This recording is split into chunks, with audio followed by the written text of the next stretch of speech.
نحمده ونصلي على رسوله الكريم اما بعد سورة المائدہ آیت نمبر 27 اعوذ باللہ من الشیطان الرجیم بسم اللہ الرحمن الرحیم واتل علیہم نبأ بنی آدم بالحق اذ قربا قربانا فتقبل من احدهما ولم يتقبل من الآخر قال لأقتلنك قال انما يتقبل اللہ من المتقین۔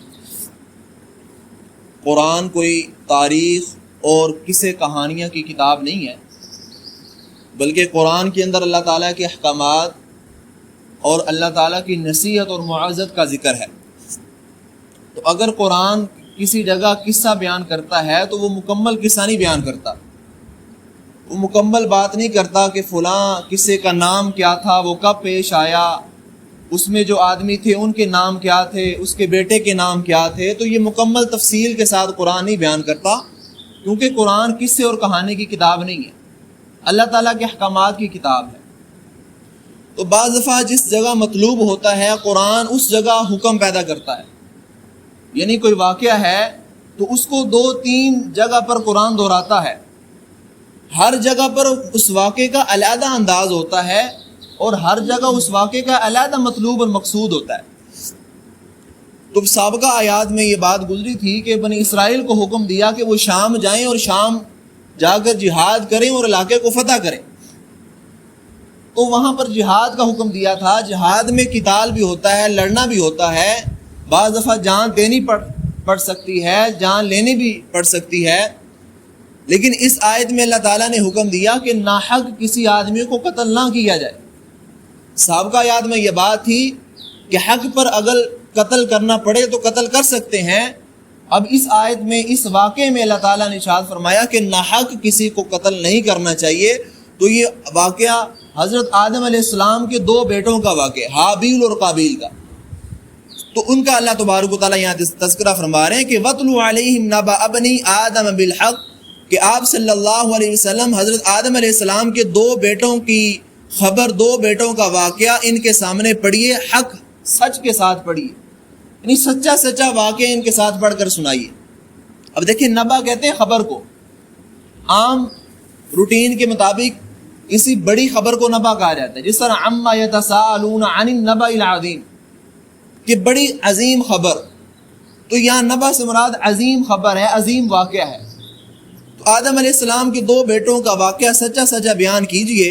اذ قربا قربانا، کہ جب ان دونوں نے اپنی اپنی قربانیاں پیش کی۔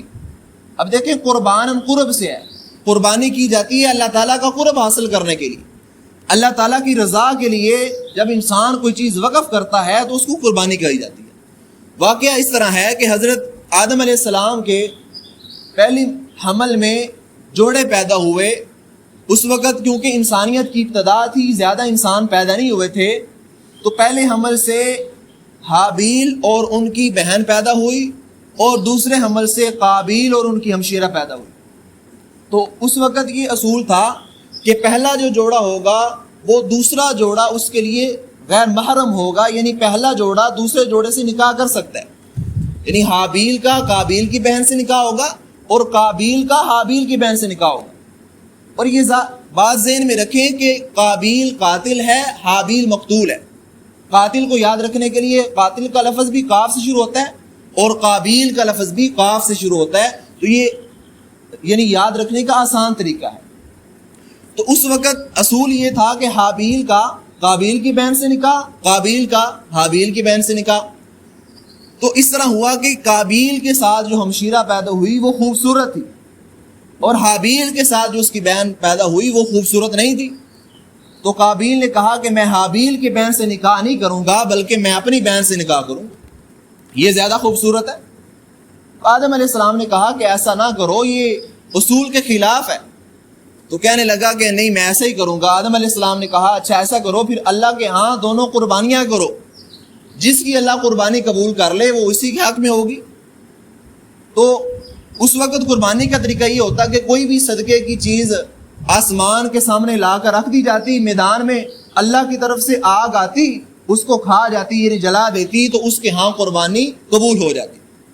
یہ نبی صلی اللہ علیہ وسلم کی شریعت کا یہ اصول ہے کہ قربانی کا یہ طریقہ تھا کہ قربانی کو خود استعمال نہیں کر سکتے تھے، یعنی صدقے کو خود نہیں کھا سکتے تھے بلکہ اللہ کے ہاں آگ آتی اس کو اٹھا کر لے جاتی.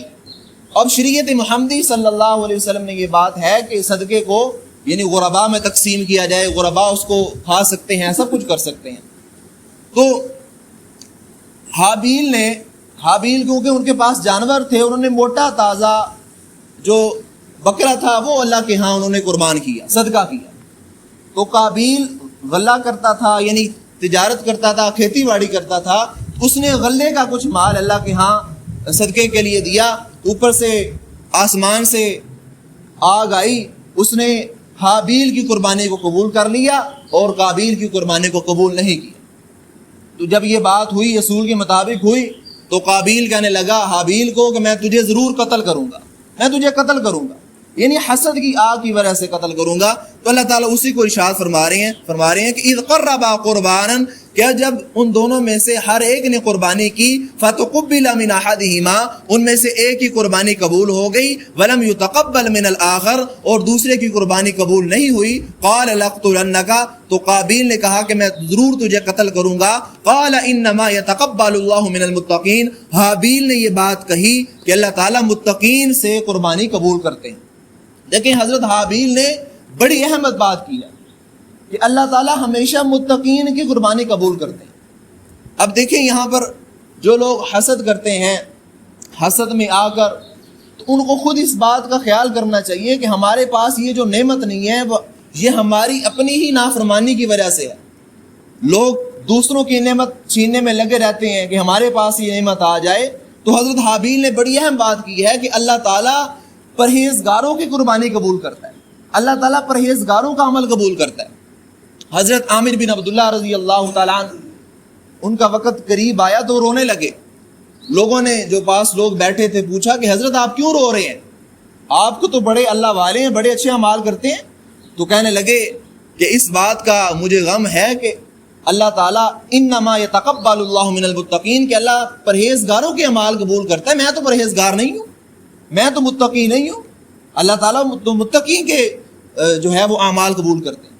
حضرت عبداللہ بن مسعود رضی اللہ تعالیٰ روایت کرتے ہیں, فرماتے ہیں کہ اگر مجھے پتہ چل جائے کہ میرا ایک عمل قبول ہے تو پوری دنیا اگر سونا بن کر آ جائے تو مجھے اس سے زیادہ خوشی اس بات کی ہوگی کہ میرا عمل کہ اللہ کے ہاں قبول ہے. حضرت علی کرم اللہ وجہ فرماتے ہیں کہ اگر چھوٹا سا عمل بھی قبول ہو جائے تو وہ چھوٹا نہیں ہے, وہ بڑا عمل ہے, وہ اللہ کے ہاں بڑا مقبول عمل ہے. انشاءاللہ واقعہ آگے تفصیل کے ساتھ بیان ہوگا. اللہ تبارک و تعالیٰ سے دعا ہے کہ اللہ تعالیٰ ہمیں حق سر سمجھنے کی, عمل کی توفیق عطا فرمائے. وما توفیقی الا باللہ, علیہ توکلت و الیہ